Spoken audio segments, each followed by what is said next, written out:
3. This video will be going over 227 Week 2 IV therapy checklist, preparing saline lock, inserting catheter, and administering continuous IV fluids, as well as converting to saline lock. Step 3.1. Open the short extension tubing and aseptically prime with normal saline. Ensure there are no air bubbles. So there are 2 ways to have a saline lock on your IV. You can either connect this little needle hub directly to the IV catheter, or you can use a needle extension kit. We will go ahead and use this one today to show you and demonstrate, but either one is fine for your skills checklist. If you have any questions, please let us know.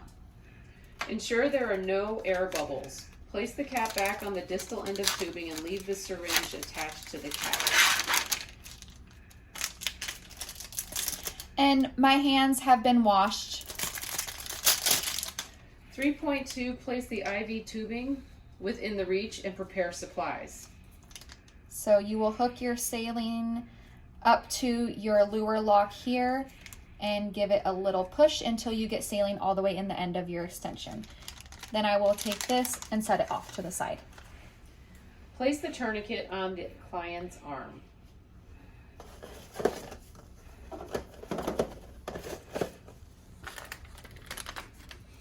This is a IV start kit, and it should have everything that you need to start an IV, including a tourniquet, a chlorhexidine wash, tape, label.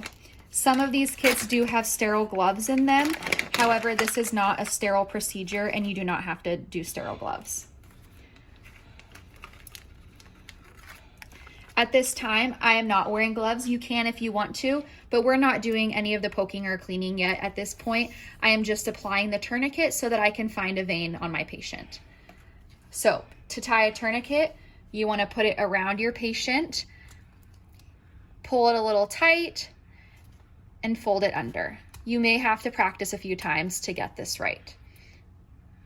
Step 3.4, inspect the hand and arm, palpating and selecting a vein. So my patient here has a couple of good veins. I see this one here, and that's the one that I'm gonna go for. It bounces, and it looks like it's nice and straight. Step 3.5, now release the tourniquet. To release the tourniquet, you just give a gentle pull, and it comes off. We don't want to leave the tourniquet on because it can cause the vein to collapse, it can cause pain, and we're going to be getting our supplies ready to poke. So it's just a good idea to give your patient a nice break. Please make sure you do this in your skills video or it may result in failure. Step 3.6, cleanse the insertion site and allow it to dry. Okay, at this point, I'm going to use my hand sanitizer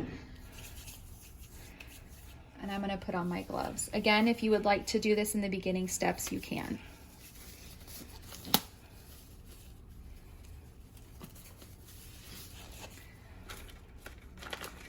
So I'll grab my chlorhexidine here. To activate the solution, you squeeze the little wings here until you hear a pop. You will have to put some pressure on your patient to get the fluid to come out. So I'm going to clean the insertion site in a circular motion, and I'm going to allow it to dry. Now, please note on our mannequins, it does take some time to dry, so I'm just going to wipe it off. Normally, you would not do this on a patient, but our mannequins don't absorb the cleaner. After the insertion site is dry, step 3.7, reapply the tourniquet 5 to 6 inches proximal to the venipuncture site. So again, I'm going to tie my tourniquet nice and tight. And I always like to tell my patient, this is going to be a little tight. Step 3.8, anchor the vein by pulling the skin taut below the insertion site. So holding the skin taut, when you're doing an IV on a hand, I like to grab their fingers and pull down. Again, our mannequins are a little stiff, so you're just going to have to pretend that you're pulling it nice and taut.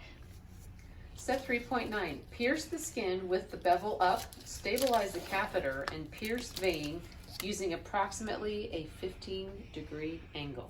So you will carefully pull your lid off. You want to be careful not to touch this white button here, as that will retract the needle. As you can see, the bevel is up. the pointy end, and you can see the hollow end there. You can also loosen this if you would like, just to make it easier to slide off. At this point, I will go ahead and hold my hand taut, and I will use a 15-degree angle, poking in. Again, our mannequins are a little stiff, so sometimes you do have to push a little bit harder than you would on a normal patient. Now I'm going to see a little bit of blood return in my catheter here. Step 3.10, you confirm your blood return. If no return, pull slightly back and reattempt. So I do see my blood return here, so I'll go ahead and go on to the next step. Step 3.11, follow the course of the vein, advancing the needle and catheter into the vein until blood returns to the lumen of the needle or flashback chamber of the catheter. Slightly lower and advance the needle into the vein approximately 1/4 inch to ensure the catheter is completely in the vein. So I'm going to advance a little bit more, and then I'm going to use my finger to push the catheter in. Sometimes you may need to use 2 hands, that is okay. And again, these mannequins can be a little stiff. Step 3.12, loosen the needle from catheter and slightly pull back on the needle. Step 3.13, advance the catheter until the hub rests against the venipuncture site. Step 3.14, stabilize the catheter, activate the safety device, and remove the tourniquet. It is very important that you don't advance the needle all the way into your patient's vein, as this could puncture the vein on the inside.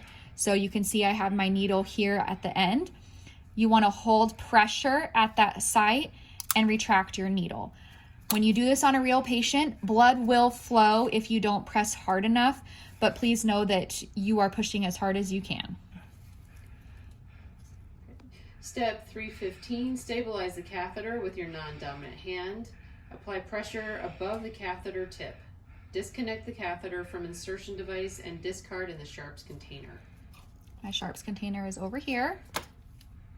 Step 3.16, quickly remove the protective cap from the short extension tubing and attach it to the catheter, maintaining sterility. And make sure that you release your tourniquet as well. This will help to prevent blood flow from going like crazy. I took my needle off, that's why it's important to loosen your cap a little bit, otherwise it can be really hard to do it one-handed. Then I will insert here, and once you have that cap on, you should be good to let go holding pressure and give it a little twist. Be sure not to twist the catheter in the patient's hand, only twist your lure lock on. Step 3.17, confirm patency by flushing with a 3 to 5 mils of normal saline, absorbing for infiltration and leaking. So I'm going to flush, and sometimes on these mannequins you won't be able to flush, but you can just pretend. So pretend that I was able to flush 3 to 5 mLs into my patient. It went in smoothly, and sometimes if you can pull back, you can usually get blood return as well. But again, on our mannequins, we don't always get blood return. Step 3.18, secure the catheter. Apply the transparent dressing over the insertion site up to where the hub and tubing connect. So I want to make sure that I can see my catheter, but I also want to make sure that I'm securing the whole entire part here. And you may have different tegaderms in different kits. And then you want to give it a little bit of pressure. But as you can see, my tegaderm goes around in a nice area where you can see the insertion site. And like I said, that you want to make sure that this part of your IV catheter is secured so that it doesn't come loose. Step 3.19, loop the tubing next to the IV site and secure with tape. I'm going to unhook my saline lock here. I'm going to grab a piece of tape, and I'm just going to loop it up here. This allows the catheter and the tubing to be out of the way so it doesn't get pulled on. And just apply a little piece of tape right there. Step 3.20, label the dressing as per facility policy. So I have my label here. I'm going to, normally you can just put your initials and the date and time. We don't need to do the needle gauge and the dressing change date, but just make sure you do your initials and date and time that the catheter was inserted, and you can place that here, or you can kind of place it off to the side wherever it fits best. In the IV start kits at Trinity, this is a much smaller label. Step 321, perform a medication check and set the prescribed flow rate. Then you will cleanse the injection port and attach the primed primary IV tubing to the luer lock port and set the fluid at the appropriate rate. So I'm going to do my medication check here.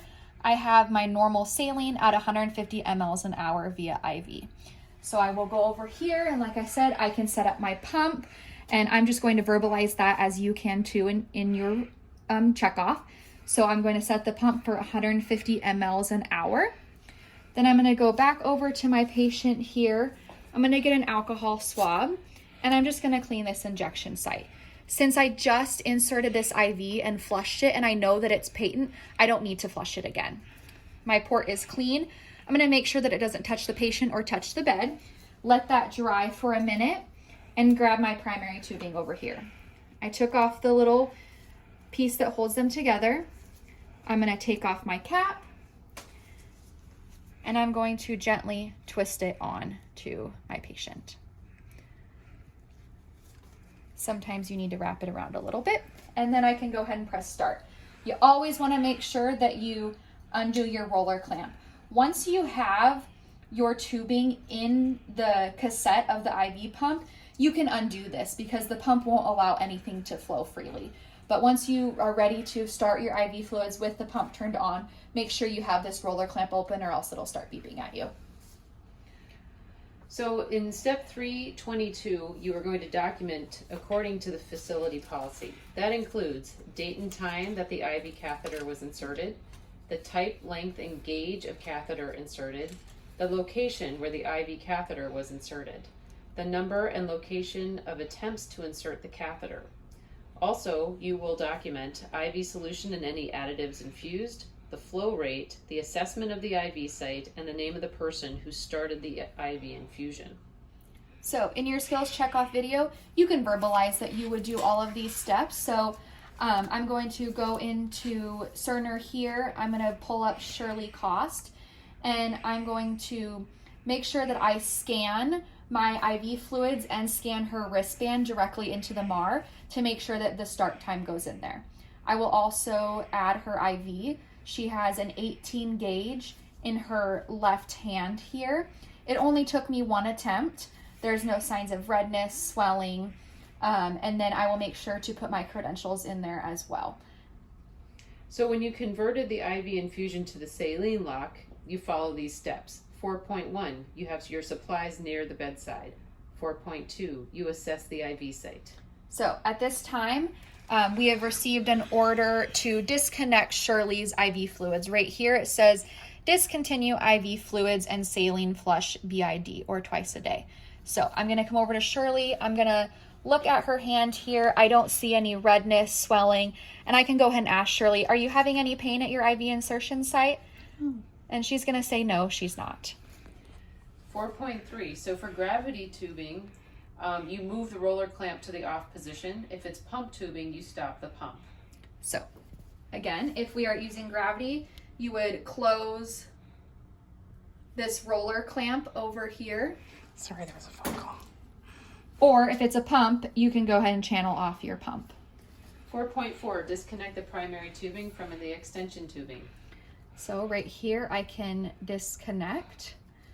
You will want to get a cap for your IV tubing if you plan to use this IV tubing again. Otherwise, if it touches the ground or it is not connected to something, we have an open tubing here and that puts our patient at risk for infection. So make sure that you have a cap to put on this. Step 4.5, you will cleanse the injection port, attach a 3 ml or 10 ml syringe filled with normal saline to the extension tubing, maintaining aseptic technique. So I'm going to open a new alcohol swab. I'm going to clean the port here. Going to open a new saline. And I'm going to connect it here and go ahead and give her a flush. I'm going to flush 3 to 5 mLs. It is patent. She's not having any pain. There's no redness or swelling at this time. Then I will make sure that I close the clamp on her IV to ensure that there's no backflow into her IV. And then I can disconnect my saline lock here. And that concludes with step 4.8, where you secure the tubing to the patient's arm. And we have already got our tubing connected right there.